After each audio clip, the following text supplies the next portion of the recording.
Dear colleagues and friends from Indonesia, on behalf of the International Federation of Catholic Medical Association, on behalf of its presidency, and on my personal behalf, I can tell you that I am very happy to be with you in Jakarta via this recording for your 5th National Congress, and to congratulate you and your president, Professor Lucas Yusuf, for the organization of this event with a theme to become a good Samaritan. In the current world geopolitical mutation, with its outcomes of violence, it is by evangelizing people that we humanize them and bring them peace, true peace. Certainly, we must not confuse evangelization and conversion, but it is our mission as Christians to make Christ known to others by the testimony of the words and the deeds.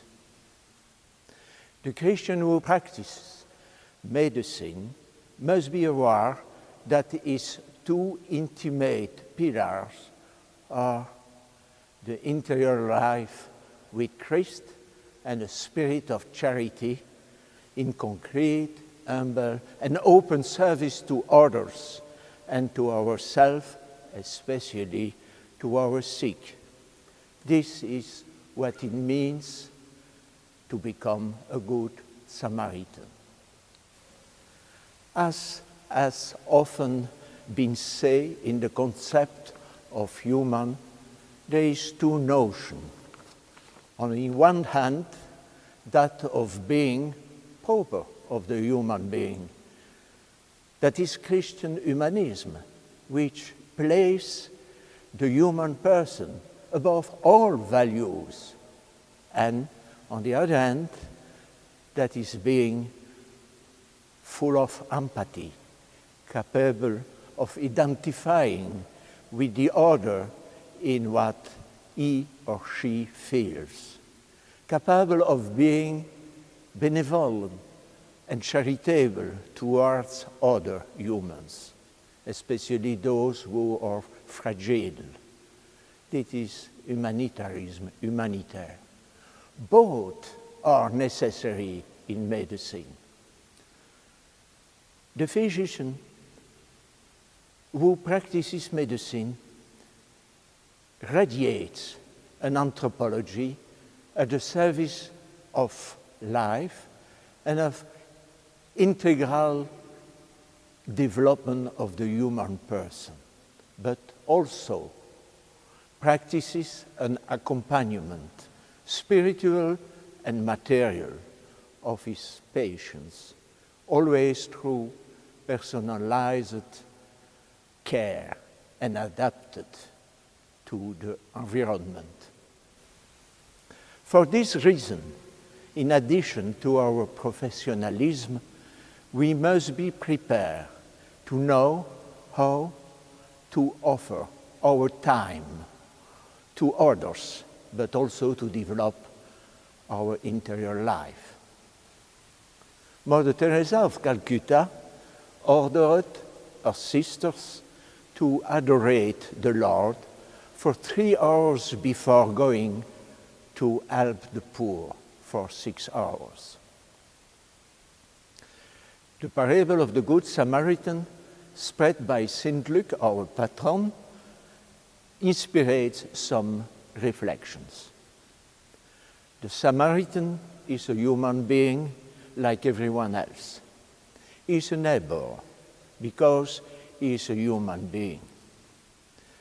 The wounded man is also a human being, like everyone else.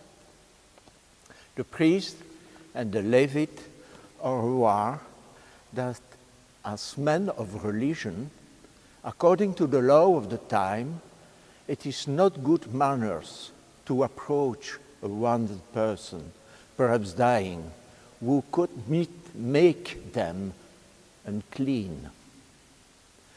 The Samaritan is a foreign traveler, liable at any time in those days to be robbed and wounded. He recognizes in the wounded man lying in the ditch another himself. He approaches a wounded man because it is his fellow man, compensating the innkeep to take care of him. That is, in fact, the sin of solicitude. The wounded man was robbed. He has no money. So the Samaritan pays. This is the sin of solidarity, but never a trace of condescending pity. The relationship remains egalitarian. One man faces another man. The Samaritan did not seek through recognition to create a relationship of dependency. The Christian recognizes in the other the one who is loved, who asks to be loved, all too more so when this other identifies himself with Christ in suffering. May these modest reflections animate your work during your Congress. Keep in touch with the many Catholic doctors in the world via our site. Congratulations again. Thank you. Fruitful Congress. God bless you.